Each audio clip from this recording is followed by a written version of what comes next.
Hello and welcome to week 4 of our journey through Isaiah 40 through 66. This week, I hope to finish up Isaiah chapter 41 in my 2 podcasts of the week. And today we are looking at the letters of Isaiah 41 verse 10. Now, I seem to remember there being some camp meeting song to this verse as well, but I don't remember it real well. I think it goes something like, Fear thou not, for I am with thee. Do not be afraid, for I am thy God. I will strengthen thee. Yea, I will help thee. Yea, I will uphold thee with the right hand of my righteousness. Or something like that. Obviously, it didn't catch on. But, or maybe it did, and I'm just too late. I'm too young to remember when it was all the rave. But anyway, it's scripture, so it's good. And this is a great verse. So what I want to do today on Monday is I want to go through the letters, and let's do the vowels as well from now on. I'll try to discipline myself to pause between each item to give you a chance to pause the video and see if you can come up with it yourself, which is going to drive me nuts, but I'm going to try to be disciplined. So let's go ahead and begin. What letter is this? This is a Aleph, Patak, Lamed, and so this would be pronounced al. Basically means don't do it, al. Makaf, which is just a dash. Tav, now that's a hardening dagesh. At the beginning of a word, and because this is a dash, this is not part of this word. This is the beginning of a new word. A dagesh in an initial letter at the beginning of a word, like this one here, and I'm trying to find another one. There's another one down here. It's down at the bottom. I can't see. I have a menu bar here that makes it hard for me to see the letters down here. I'll have to take it off of the screen a little bit when we get down there. But a dagesh at the beginning of a word is a hardening dagesh. It doesn't double. So there's a doubling dagesh and the dagesh forte, and there's a dagesh that merely says this letter should be pronounced hard. We call that a light dagesh or a dagesh lane. And so this is simply pronounced t. Now, I'm going to pronounce, like modern Hebrew, all tavs as t. But there was an older pronunciation where if the dagesh wasn't there, they pronounced the tav th. I'm not doing that. You won't hear me do that because modern Hebrew doesn't do it. And so this is a tav pronounced t with a light dagesh in there, a hardening dagesh. Okay, what's that? Hirik, yod. Hirik yod, that's a long vowel that simply is pronounced T. Okay, what letter is this? Resh, Kamatz, Aleph. So this is T-Ra. Not, you've heard of a T-Rex? This is a T-Ra. Lesser-known cousin. When the aleph is preceded like this with a long vowel, it goes silent. So it's a quiescent aleph. It's like it's not even there. T-Ra. Okay.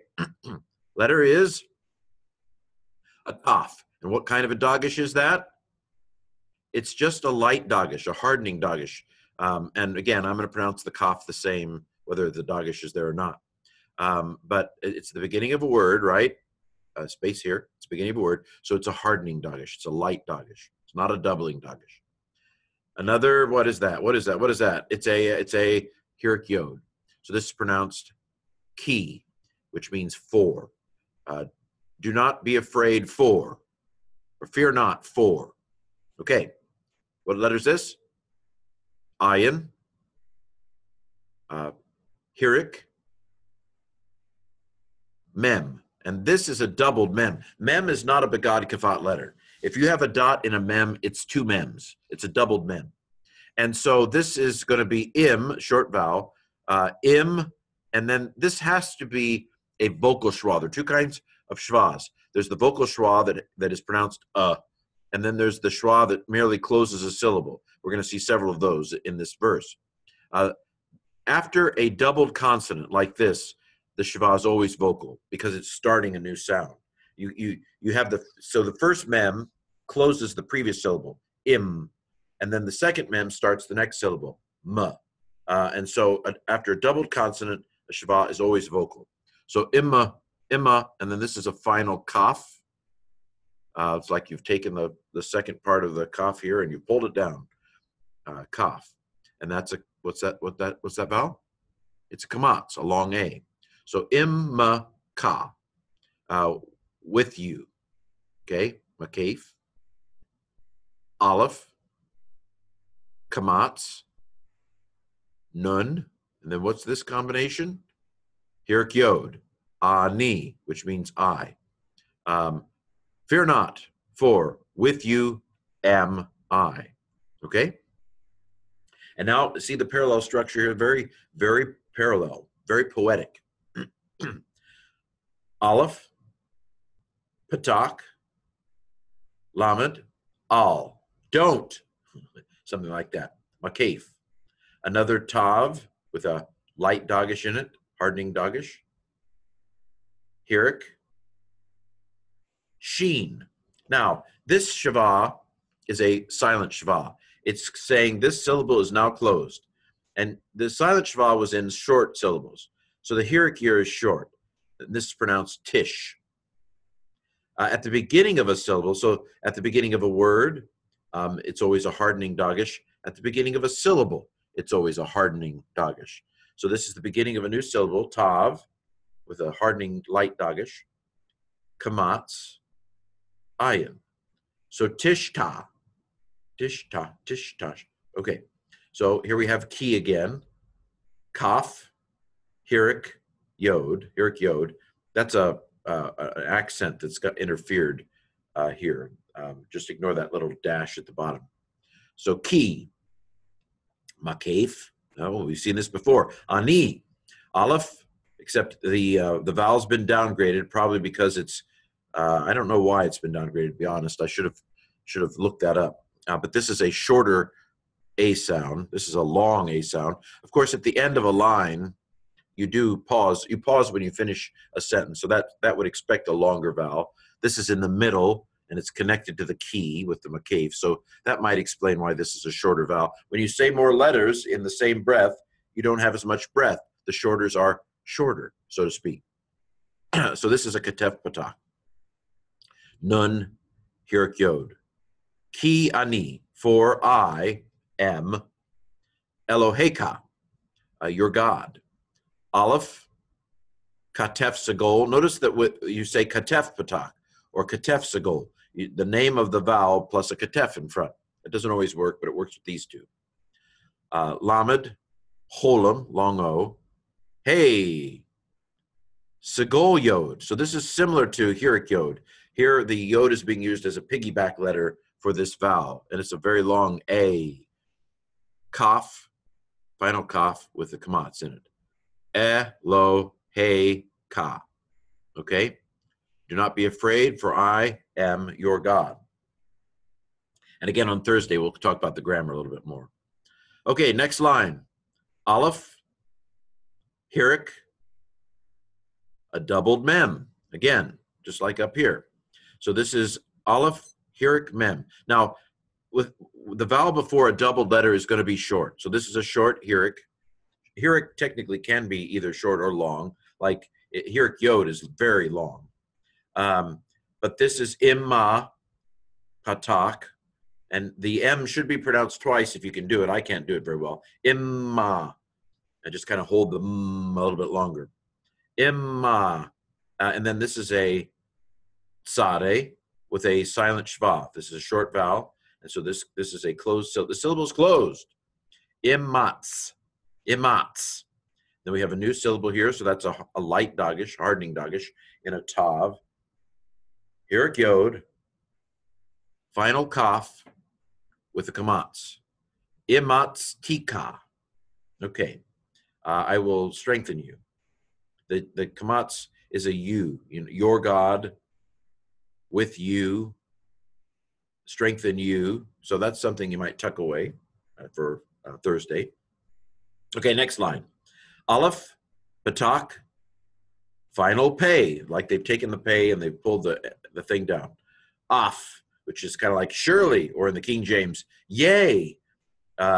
Surely, Ayin, Katef Patak, Zayin, Patak, Resh, silent Shwa. So Azar, sorry, Azar. I'm going to pronounce the Zayin like a Z, Azar. And this short vowel indicates that this syllable is closed with the silent Shwa. Then a new syllable beginning with a tav. So this is again a light dagish, a hardening dagish. Hirik yod, that's long. T, and then the ka at the end again. Final kaf with kamats. So it's azar tika. Surely I will strengthen you. Okay. Now we have again two offs. Notice this is a very parallel kind of verse, which is typical of Hebrew poetry. Okay, so we have off again, surely, aleph, patak, pay, final pay, makef, off, surely, yay. Beginning of a syllable, so tav with a hardening dagish or a light dagish lene. At the beginning of a syllable, or at the beginning of a word, a shava is vocal because it has to. You just started the syllable, so you got to have a little sound with it, right? So it's t, and then mem, patak, kaf, silent shwa. So after a short vowel, it's a silent shwa. It closes. The syllable is closed. So we have t-mak. Again, beginning of a syllable, so that's just a light dagish. Hirik yod, final kaf with a kamats. Tamak tika. Okay. Now I'm gonna have to pull it out of the full screen because I can't see what's underneath there. I think you can. So we have a bait. This is at the beginning of a syllable. So that's a hardening dagish, not a doubling dagish. So we're going to pronounce this as ba. When the bait doesn't have the dagish in it, we pronounce it va. But we're going to pronounce it ba because it has a dagish in it. And I know that's just a light dagish because it's the beginning of a word, at the beginning of a syllable. Hirik yod, mem, hirik yod, and a final nun. You know, we pulled down the nun below the line. So this is be mean. Now don't be mean. That's not nice. But the word is pronounced be mean. Okay? With the right hand. With the right hand of. Yes, I will strengthen you. Yea, I will uphold you with the right hand of tzade. Now I can't see the vowel. I'm sorry. So I'm going to have to do a little something here. Hold on a second. Okay, now I can see it. So this is a tzade, hirik, dalet, and a silent shva saying this syllable is closed. So because this is a short vowel, zid, tzid. You know tzid, he lives down the block. This is a kof, hirik yod. That again, this is the saluk punctuation at the end of the verse. And this is called a sof pasuk, the colon there. So this is zidki, my righteousness. So the hirik yod here is my righteousness. Okay, well, there you have it. We have completed this verse. And so on Thursday, Lord willing, we will look at some of the grammar of Isaiah 41 and verse 10.